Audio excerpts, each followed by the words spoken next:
You know something. Tell me what you know. 15-year-old Muslim girl was killed in a mob attack.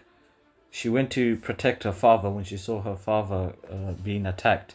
This incident happened in Zaheerabad, Telangana.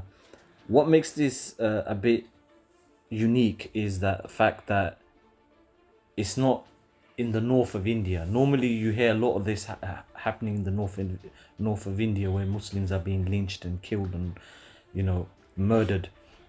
This attack is actually in Telangana, and its capital is Hyderabad, which is predominantly a Muslim area.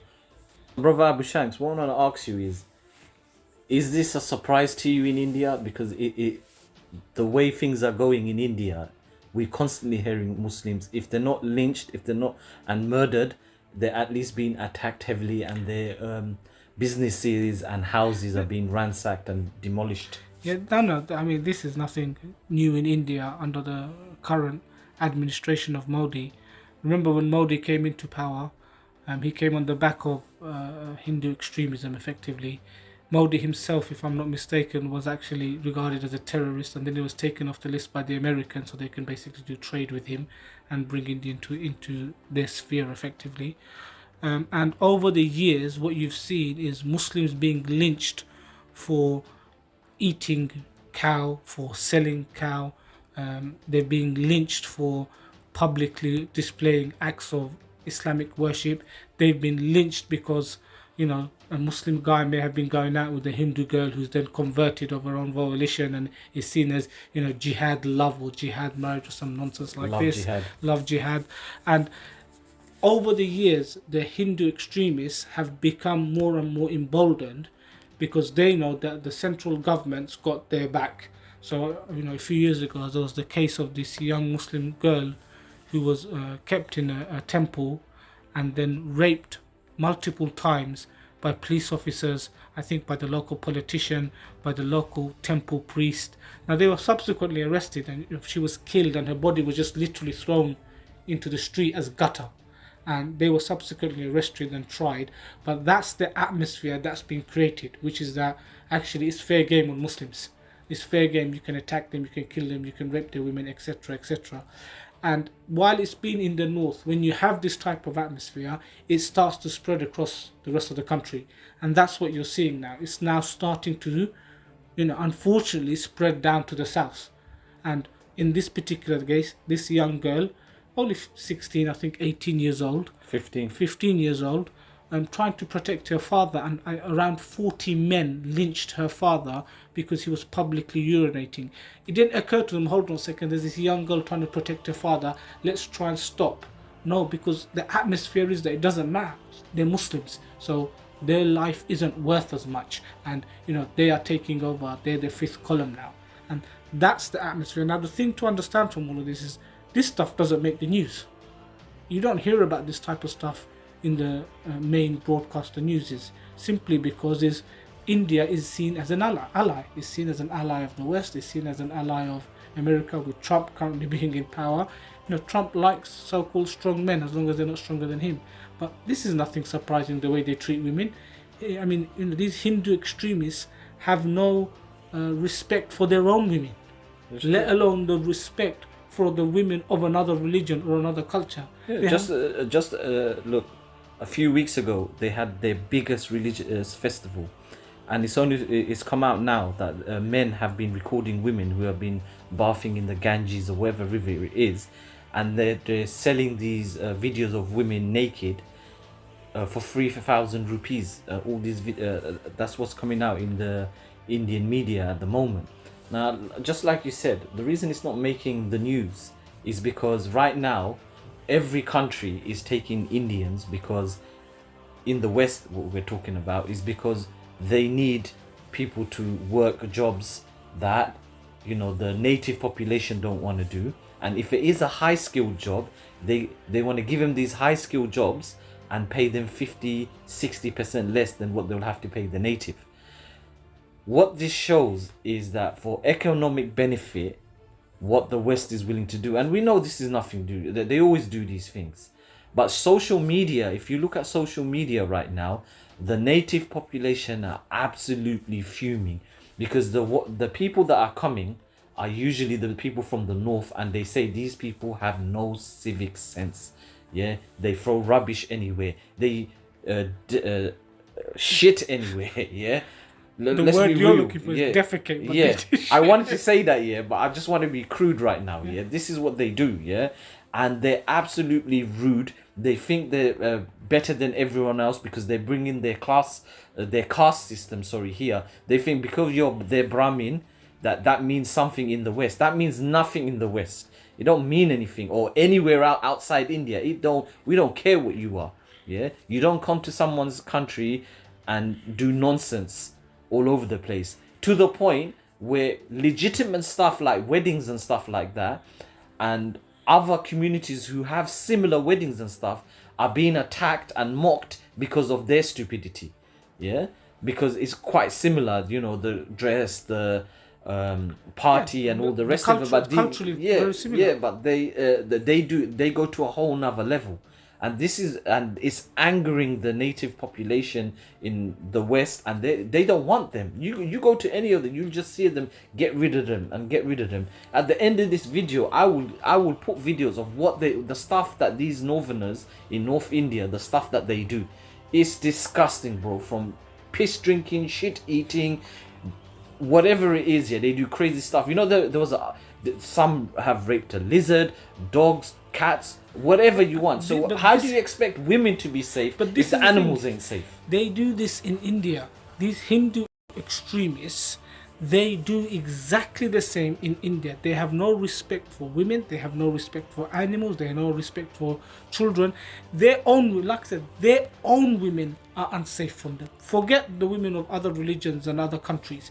There was the case of the tourist that was gang raped while her husband was there in India, and that's simply because they see them as property. They see them as something that you just use and abuse and you throw away.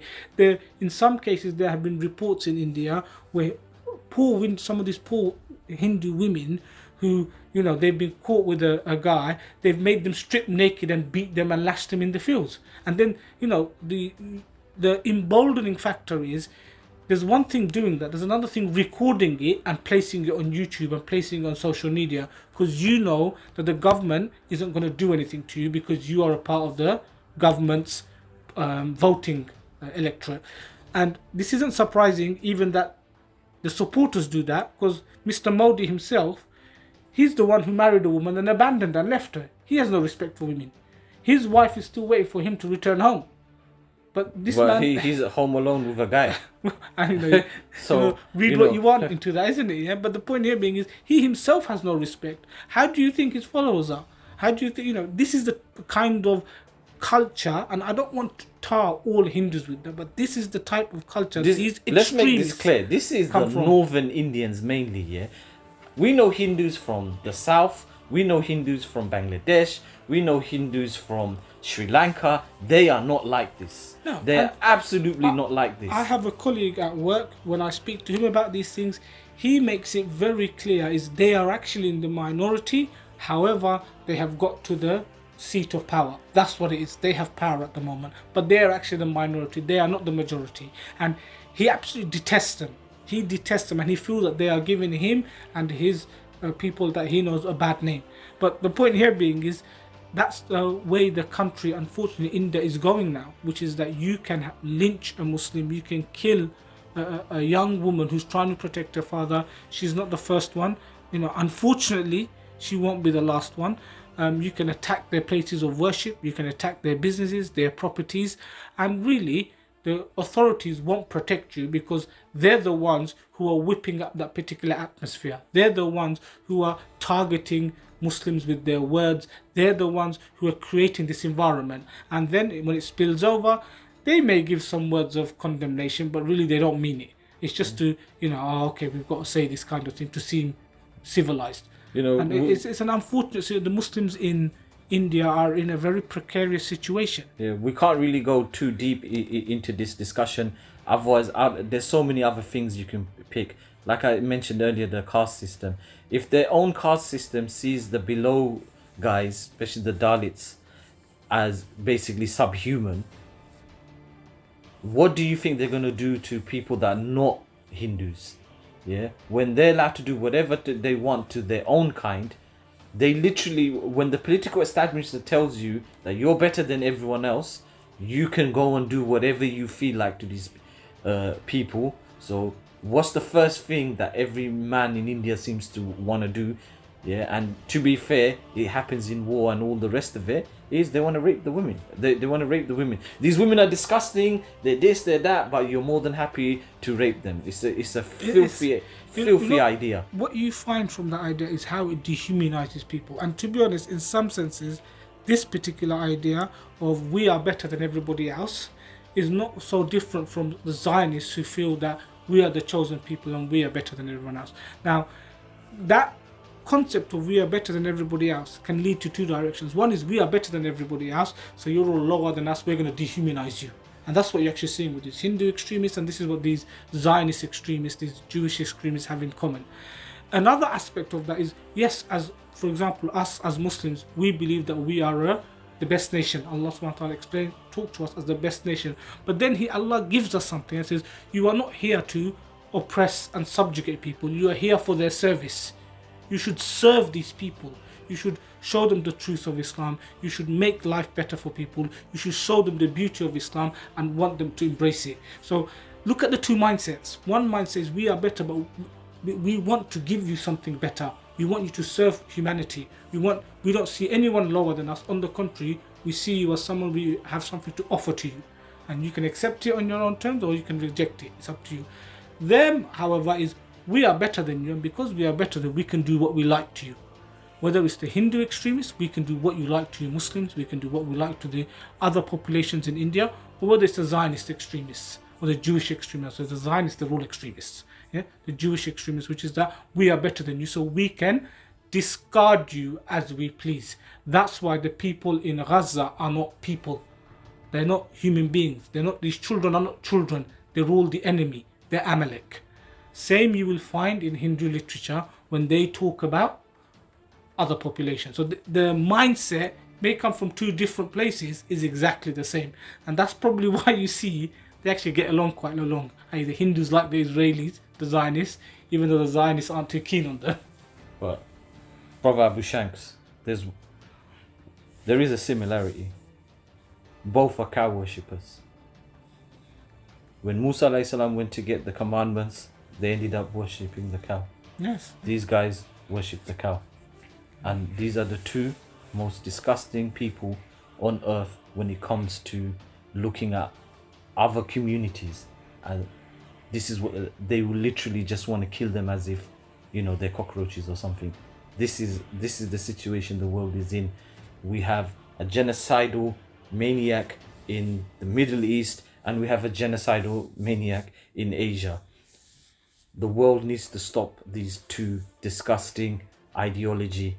Not the religion of Hindu, you could be Hindu, no problem. I know Hindus from the south and all the rest of it, normal human beings. But when you have extremist elements, this is the problem you get. Till the next time, this is just some brothers signing out.